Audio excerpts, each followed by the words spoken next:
Well, aside from anime, the Marvel Cinematic Universe is my most requested franchise to give Digimon partners to. And that pantheon is huge, and honestly I'm a little bit worried that we're jumping the shark here on these videos, but it's all just for fun, isn't it? So, with Moon Knight's finale airing today and Doctor Strange in the Multiverse of Madness coming out in a day or two, let's give MCU Phase 4 characters Digimon partners.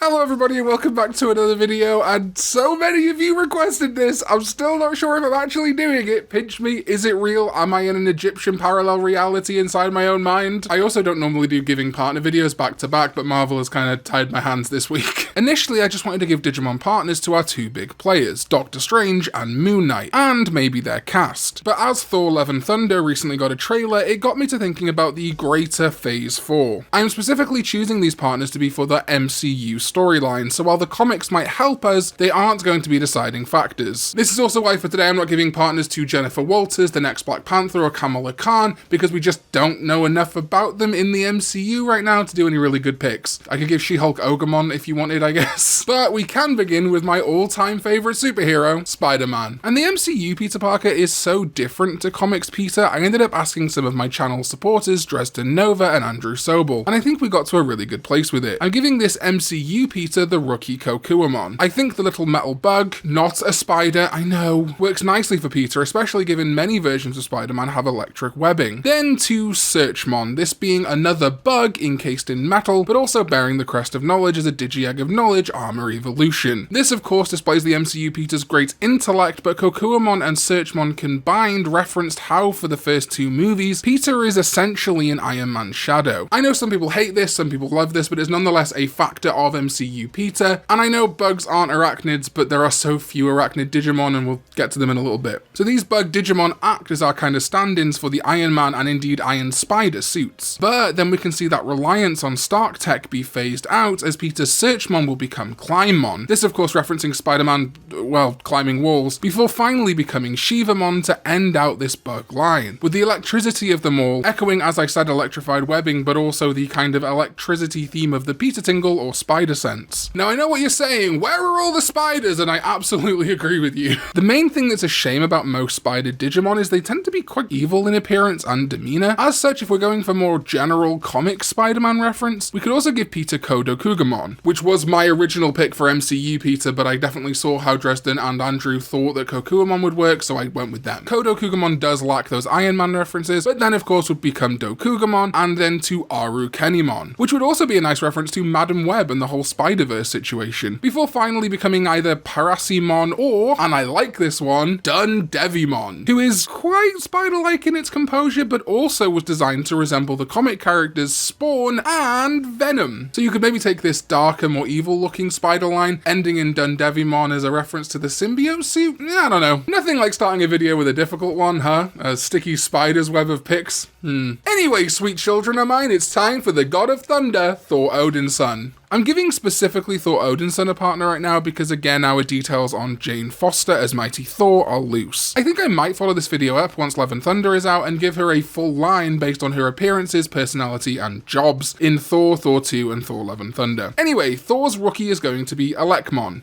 because it's Elekmon, electricity monster. Any more questions? The champion is then tough. I'm trying to find as many references to Norse mythology as possible, and Blitzmon was the champion I settled on because some of its signature attacks are called Thor Hammer, Mjolnir Thunder, and Jumping Thor Hammer. That's kind of primarily why I picked Blitzmon, but Digimon survived getting a release date, and the Digimon Frontier Dims basically kicked 2 videos from the April schedule, which was supposed to be Frontier Month, so Frontier Month is bleeding into May and possibly June. And to apologise for that, I'm going to try and use some Frontier picks when I can. But I do also like Thunderballmon as a more comedic looking Digimon to reference the tone of the Taika Waititi Thor movies, but could also be a Vat Thor reference, I guess. From there I'm picking Zudamon as its ultimate. This does not have visual cohesion from Blitzmon, but does have design and influence connection, as Zudamon wields his very own hammer made of chrome Digizoid, which could definitely be seen as a digital world equivalent to the Uru that forged Mjolnir. And Zudamon has attacks called Thor Hammer and Thor Fury, story. If you would prefer more of a visual through line and less of a like V-Pet, Digimon can digivolve into anything kind of vibe, I do think Raiji Ludamon works pretty well from Blitzmon and keeps up the Thunder vibes. And finally, for the Mega, we just have far too many options. Vikemon, of course, is a very natural Zudamon evolution. It literally wields a Morningstar called Mjolnir and is a berserker, its whole Viking theme tying in heavily to the Norse culture and Viking history. However, a couple of other contenders I really like are Kentaurismon, which is known as Sleepmon in Japan, its name coming from Sleipnir, Odin's eight-legged steed in Norse mythology, which is good for Thor, but we could also save it maybe for the future and give it to specifically Odin himself. And my third choice would have been Jupitermon, of course, as Jupiter and Zeus are the Roman and Greek equivalents of each other, respectively, and in turn are both essentially the equivalents of Thor, at least all being gods of thunder. I think Jupitermon would be a better pick if we knew whether or not Thor and Jane are actually back together, or I guess in love in Thor Love and Thunder. You'd think the title would give it away that they are back in love in that movie, but I don't know if I actually believe that. I think it might be a bit of a kind of red herring, and that the love in the movie is going to refer to different kinds of love. I don't know, maybe that's just me. But if that did turn out to be the case, Thor having Jupitermon and Jane, aka Mighty Thor, having Junomon would make sense, as Junomon and Jupitermon are basically a lovey couple in the Olympus 12. But I'm giving Thor Vikemon for now. We even see some icy scenarios in that Love and Thunder trailer anyway.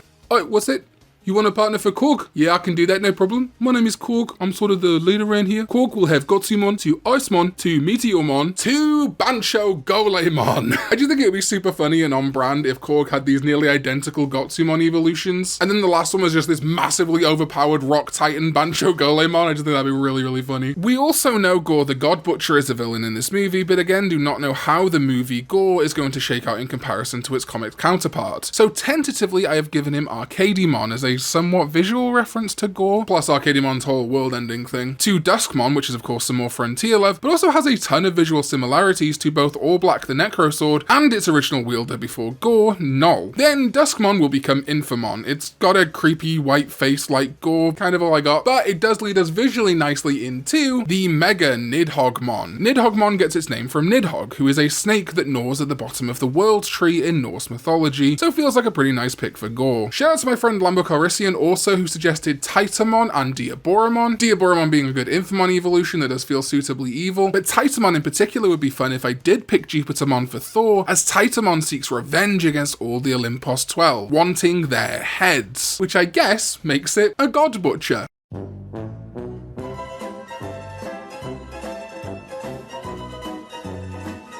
But enough of Norse mythology, let's slide on over to Egyptian mythology with our man of the hour, and Marvel's latest, albeit just finished, I'm recording this obviously before the Moon Knight finale goes out, hero, Moon Knight! I swear I'm not doing these videos just to use the Olympus 12, I promise you, but, like, Moon Knight has to have the Lunamon line, right? Like, I didn't plan this, I just wanted to do MCU partners for a laugh because all of you keep asking for it, and, well, Moon Knight, Lunamon...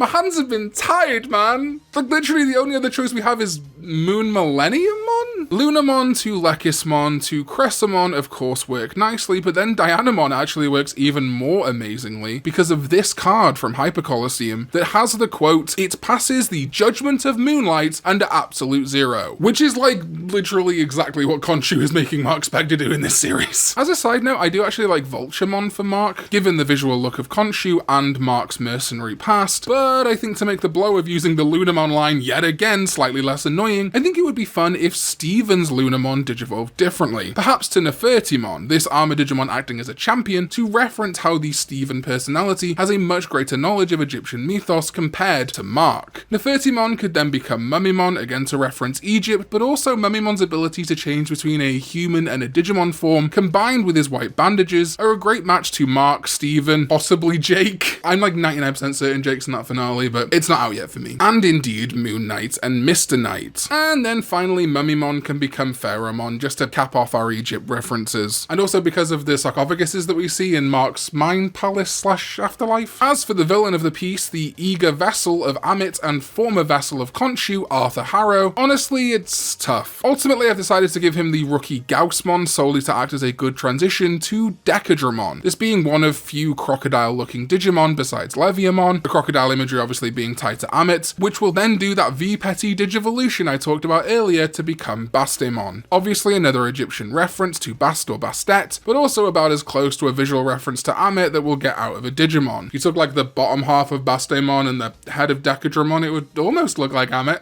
Kinda. I don't know. I think that's a bit dodgy, mate. But Bastemon also acts brilliantly as a pre-evolution to Anubismon, our final Egyptian Digimon of this video, and like the god Anubis, it has the head of a jackal, and Arthur uses Amit's power to summon ethereal jackals to attack Mark and Steven. And finally, my Doctor Strange picks. I'm going to be giving partners to our two seemingly opposed magic users, Stephen Strange and Wanda Maximoff. I did consider Wong, Christine Palmer, and America Chavez, but again I think we can save them for when we see more of them in Doctor Strange 2, and because frankly I don't want to do another 25-30 minute video this week.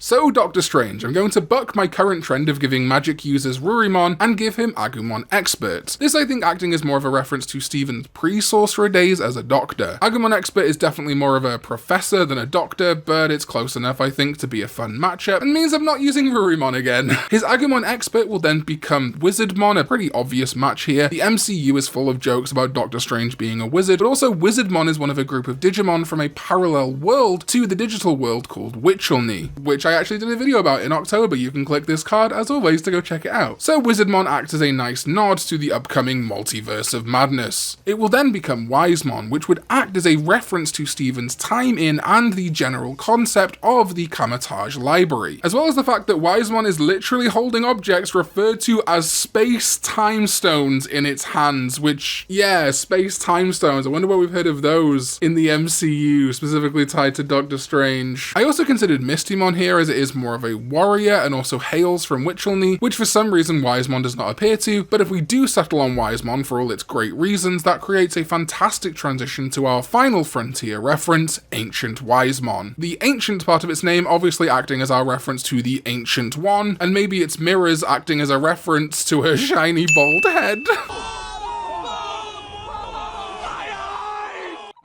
Am I leaving that in?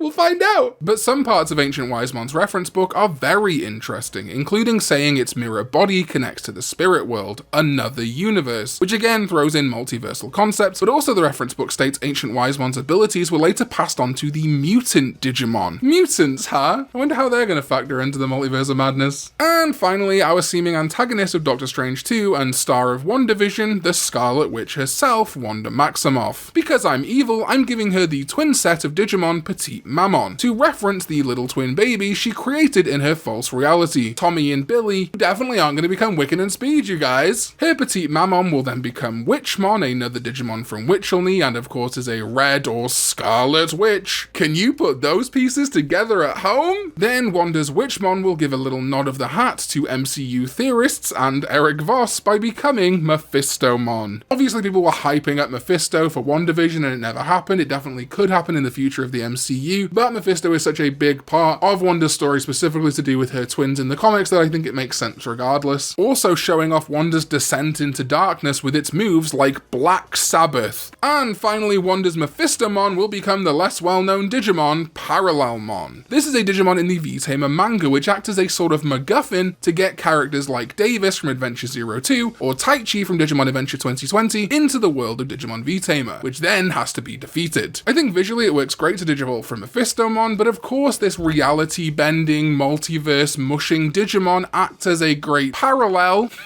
nice, to Wanda creating both the Hex reality of Westview and whatever crazy multiverse shenanigans she and her many other selves will be getting into in Doctor Strange and the Multiverse of Madness. And those are my picks for some MCU Phase 4 characters Digimon partners. I'm still really worried this is jumping the shark, but if you enjoyed it, let me know down below, and if you want more MCU, DCEU, whatever it may be Digimon partners, I love making these videos. So let me know in the comments down below what you would pick for other Marvel characters, or what you would do differently with the picks I chose. Thank you to my Sovereign ZDK14, as well as all the other names you can see on screen right now for supporting this channel with their hard-earned money. And if you want to support this channel but you don't want to commit to a monthly thing, you can actually now use super thanks on my videos, which is like a one-off tip to say, hey, thanks, I enjoyed this video. If you want to do that, we can get more equipment, do silly stuff. It's up to you. There's also a video below me which YouTube thinks is best suited for you to check out, so you're probably going to enjoy it. Go check that out, and I will see you next time when we go digital. Bye bye.